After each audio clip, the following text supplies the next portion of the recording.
you need to actually decide how much money you're willing to invest to achieve the impacts that you want. Especially if you're in the early stages and in the current economic climate that we're in, it's really important how you think about your economic resources, because you want to maximize runway and not want to waste money on things that are not going to be very impactful for your startup. Yo, what's going on, startup founders? Welcome to Minimum Viable Design, where we talk about design tips, tools, frameworks, ideas, resources for early stage startups. Today, I want to talk about a framework that you can use as an early stage startup or even as a startup at any stage to think about design, right? Just like you have a product strategy, just like you have a product roadmap, or you have, like a roadmap for your business and all these other different things, I think design can also benefit from a structured approach when it comes to how you incorporate it and how you invest and spend in it, right? So let's start from the very first thing that is in that framework. The very first thing is some type of discovery or strategy, right? Just like all starting points. Not every business is the same and not every business is made equal. Not every market or every category is the same. And depending on where you find yourself, you might need design more than other places, or you may not even need design at all. I mean, if you're building an API product, maybe the thing you should be focused on is really not your design, right? Although design could have some utility. So the very first thing in that framework is your discovery or your design strategy. You really need to understand if you need design, to even help you achieve the goals that you want to achieve. For most businesses, it's a yes, but for some businesses, not so much, at least not at the early stages, right? So that's the very first thing. You need some type of strategy.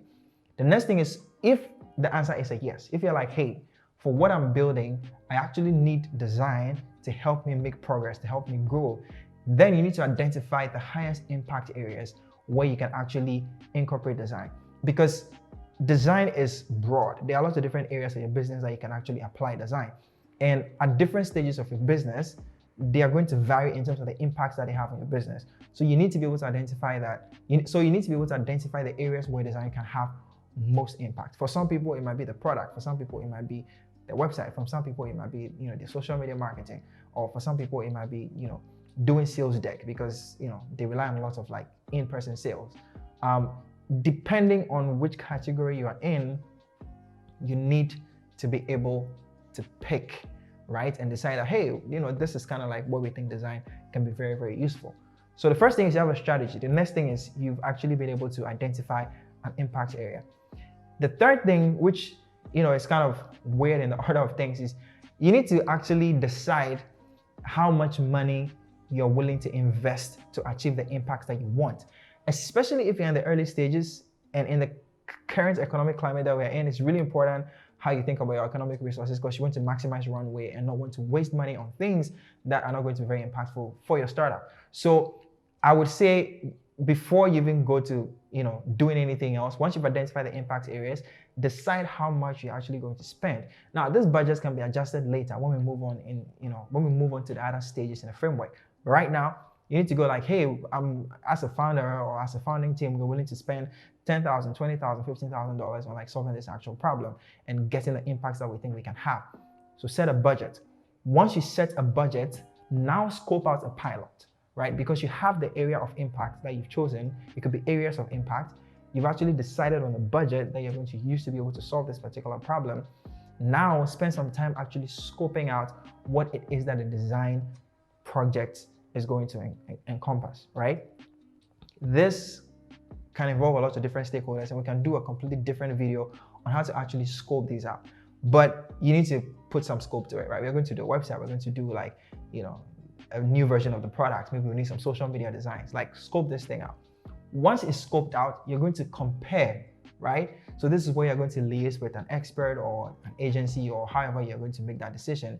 You're going to actually have to compare that budget with the scope that you've set and the impact, right? All those three things need to align, because if you set a budget that is too small for the scope that you want, you're not going to get the impact that you need. So you need to be able to make sure that these three things align. So your budget, your scope, and your impact areas and the objectives that you have for those impact areas needs to align before you can be able to move on. If you're able to get to the stage where these three things align, now you can start your pilot. I call it a pilot because before you go signing a long-term retainer with an agency or even hiring somebody in-house, I think you need to think like a startup, right? Which is what you are. And you don't want to make any long-term commitment before you're ready to. So whatever you're scoping out for this particular phase, that should incorporate your pilot. It's a good project, maybe under $10,000 if you can afford it, that you're going to do that will help you begin to have a feel for where design fits and if design could be useful. This pilot will teach you a lot. It's going to teach you if you need to bring the design in-house or if you're going to continue working with outsourced vendors, right? It's going to teach you where design fits in your operation. It's going to help you prove a hypothesis as to whether you think design can be useful or not. What is it going to demand from me as a founder or the founding team or the head of product or the CTO to actually be involved in design? This pilot will give you a lot of information on whether or not this is the right way to go. And it's very crucial that you treat it like that before you go making a lot of long-term commitments. Now, assuming you've done your pilot successfully, you're going to learn a few things and you're going to have to decide. One of those major decisions is, do I bring my design operations in-house, right? I work with a freelancer, they're really good. It helps speed up our production. Do I now need to bring that person in-house full-time and pick up the cost that is required and the time and the effort to have an in-house person that will help us focus on our design? That's one decision that you have to make. The second decision in the same regard is, okay, do I need to outsource, right? Maybe based off of everything that we have learned, I do not have the time, energy, and resources to be able to, take responsibility for a design team in-house or a design person in-house, right? So the question now becomes, okay, maybe I should continue working with an agency, right? And at that point, you've kind of gotten to the end of the framework because you've scoped out, your strategy, you've defined a pilot, you've executed a pilot, and you've made a decision as to how design is going to work in your organization or your company. From then on, there's a lot more things that you can do, but I think we could talk about those things in a separate video because the things that I've just given you, the 4 or 5 things that I've just given you are enough to help you assess what you're going to do from the beginning. So this is an exercise that can take you maybe like a day or maybe like a few hours in a day, and you quickly begin to know where, when, how, and how much you should put into design or if you should be doing it at all. From that point forward, there's a lot of questions to answer, right? How do I pick the right agency, right? Should I work with an agency or freelancers? If I'm bringing somebody in-house, who should I hire? How do I interview them? What questions should I ask? What should I be looking out for? There's a whole back end to this particular framework. But I want to give you this first part because I think even if you just take 10 minutes to do this right now, it will begin to give you a very good sense of how you should start thinking about design strategically. And if you go to your CFO, if you have one, or you go to your investors and you go to your partners and like, hey, I actually want to invest more money in design, you have a very structured way to think about this particular thing. So let me know in the comment section if you've made it this far in the video, first of all, and just what your thoughts are generally. If you're a startup that has your operations, your design operations up already, have you tried anything like that? Have you done anything similar? How is it going?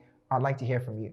So that is all I have for today's video. Hopefully we'll get into more interesting topics about how to think around design for your startup in the next couple of episodes. And I'm looking forward to seeing you. Cheers.